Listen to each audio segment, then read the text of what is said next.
All right, so we want to look at Owl's tree. Owl wants to put a library in one of his trees. So I'm going to model Owl's tree with a circular cross section. Okay, so I'm going to keep it fairly simple. There's my model for Owl's tree. Okay, so I'm going to make it a solid circular, constant throughout. So here's my cross section I'm considering. Owl picked a fairly tall tree. Okay, so it's 35 meters tall. Okay. I've calculated the self weight. So the tree itself weighs 85 kilonewtons. So that's acting downward on the tree. Okay. I'm going to assume it has a diameter of 0.5, oops, not 0.5, 0.5 meters. Okay, so it's a half a meter in diameter. And I want to make sure I want to see how much, hopefully the tree is fine for just its self weight, but we want to see how much extra load he can put on for his library. So what is the extra load that it can handle? So I'm going to start out again with compression.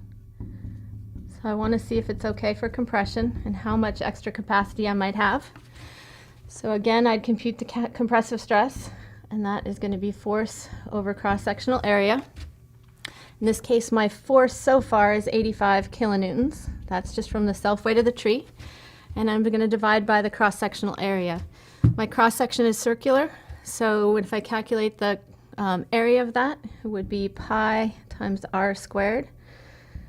And that's the r is the radius. So this is the radius. So it'll be half the diameter. So that'll be 85 kilonewtons over pi times 0.25 squared. And that'll give me the stress in the tree, and that is 425 kilonewtons per meter squared. Now I also need to know the allowable stress of this tree, of this wood.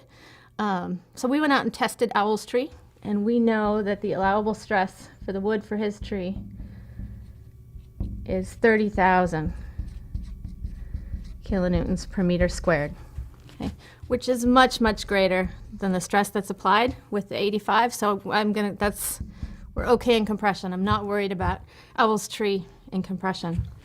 But we also need to check buckling. Let's switch here and look at buckling. This is a tall tree, so I expect buckling might be a bit of an issue. So I will need to calculate the critical buckling load.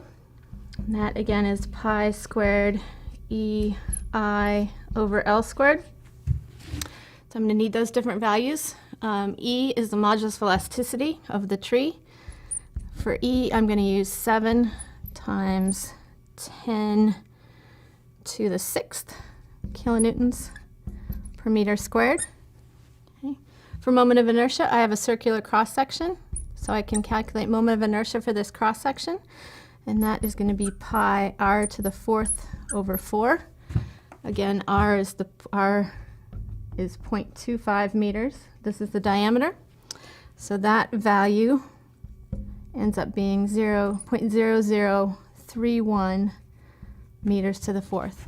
So now I have the values I need. L is this 35 meters. So if I want to calculate the critical buckling load for this column, which is Owl's tree, it's pi squared times 7 times 10 to the 6th.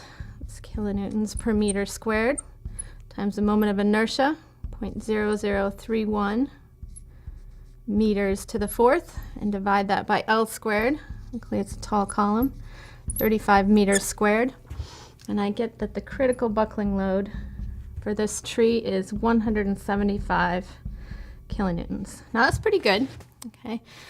This tree, Owl's tree, is much closer to buckling, so the applied load, that's greater than the applied load of 75 kilonewtons, but that's just the weight of the tree.